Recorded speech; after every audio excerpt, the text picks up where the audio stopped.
So to help maximise your skills and abilities, we can think about a three-part teaching and learning system at the university level. And the next few slides will go through each of these in turn. The first part of the teaching and learning system will be most obvious, the lecture modules that you are a participant in. And here the instructor will offer readings, lectures, seminars. You will engage with experts in the field so they can respond to your questions, and they can also evaluate your assignments and exams. Secondly, it's your participation in this process. You listening, participating, reading, thinking and writing about the stuff that's delivered within the modules, and going beyond those lecture contact time to doing your own research. And thirdly, you'll be reporting back the knowledge that you've gained through those modules and through this broader process. So you, the learner, taking in, thinking about, mulling over, questioning, analysing, integrating and reporting back that material through exams, essays, presentations and other forms of assessment. So let's think about that first stage in this three-part teaching and learning system first, and that's the lecture modules. In this role, the lecturer will take the position of acknowledged expert, but also tour guide to the module that you're taking. The academic canon out there is deep and wide. It's so much material that any, for example, 10 lecture module can only touch the surface of these materials.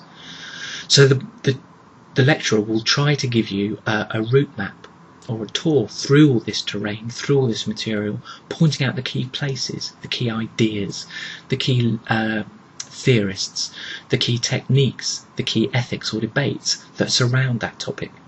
But it's up to you to therefore, as you would on a normal tour guide, in the time off from that tour guide, to go back to these places, to look at them in more detail, to find out a little bit more about them, to work out the things you didn't really understand, to do some further reading in effect.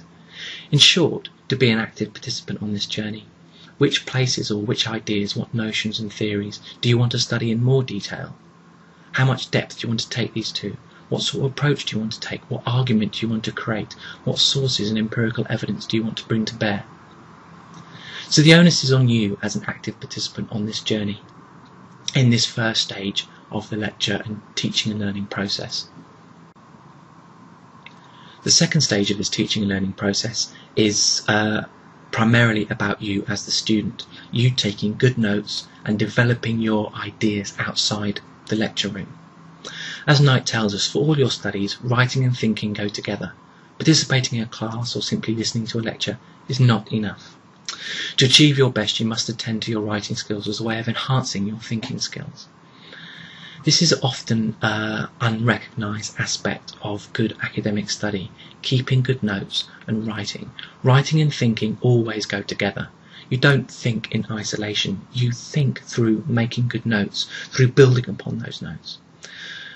So from when I was a student and now when I take notes myself, I write down a particular quotation or I highlight it on a photocopied sheet of paper, and then in squirrely brackets after it I write down what I think is important about that quotation, the things that it makes me think about, the problems it arises, the questions that it raises.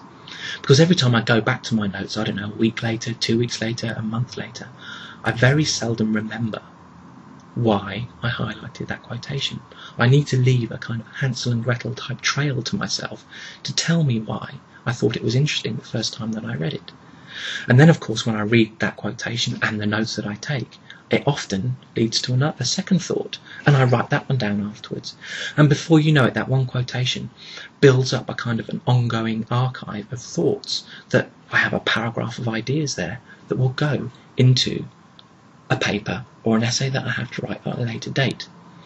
So making good notes enables us to think more clearly and develops within us critical thinking. So do make good notes both in your lectures and in your journal materials, and write down the sources of those information where you got that from as you're making those notes. Leave notes to yourself. Perhaps leave yourself little jokes in the text or in the margin to keep you more interested, to keep you going. So when you go back and read them again, when you redraft your thoughts and look at them again, you can see this development and hopefully encourage you to be more critical as you go on. So go through those notes later is a really important thing to do. Building, editing, revamping, adding in reflections, setting yourself questions, setting yourself little reminders or to-do lists. I must go and read that person. Oh, that fits into that other lecture.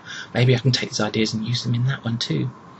Write down what you've learned and what you're not clear on to keep yourself going in that respect. All these ideas that you're building up through good note taking, you can therefore use in your final assessment, be it an exam or be it an essay. And here are some key ideas to think about what you should be doing when you're reporting back in this third stage of the teaching and learning process. As Rachel Payne tells us, perhaps the most obvious thing to do, but the most crucial thing to do, is to answer the question that's formed as part of the assessment. This is the golden rule. However interesting or intelligent your essay might be, she says, if it isn't wholly relevant to the question that's set, it has to be penalised. You can write a brilliant essay, but if it's not relevant, it won't get any marks. So, first of all, think about the words in the essay question. Think about the content words. What conceptual or empirical ideas are you having to engage with in this essay? And then secondly, think about the command words. What are you asked to do? Are you asked to discuss, critically appraise, critically evaluate, simply describe? It's highly unlikely that you'll be asked to simply describe something. You have to critically engage with it. Take those ideas apart, look at them from a different point of view. What are the different opinions that are available on this subject? Therefore, it's quite important that you use the notes that you've done previously, the good notes that you've taken about your wider reading. Perhaps jot down your ideas before you begin your essay. And as you begin to read and as you begin to write and jotting down these ideas, your ideas for this essay will begin to develop.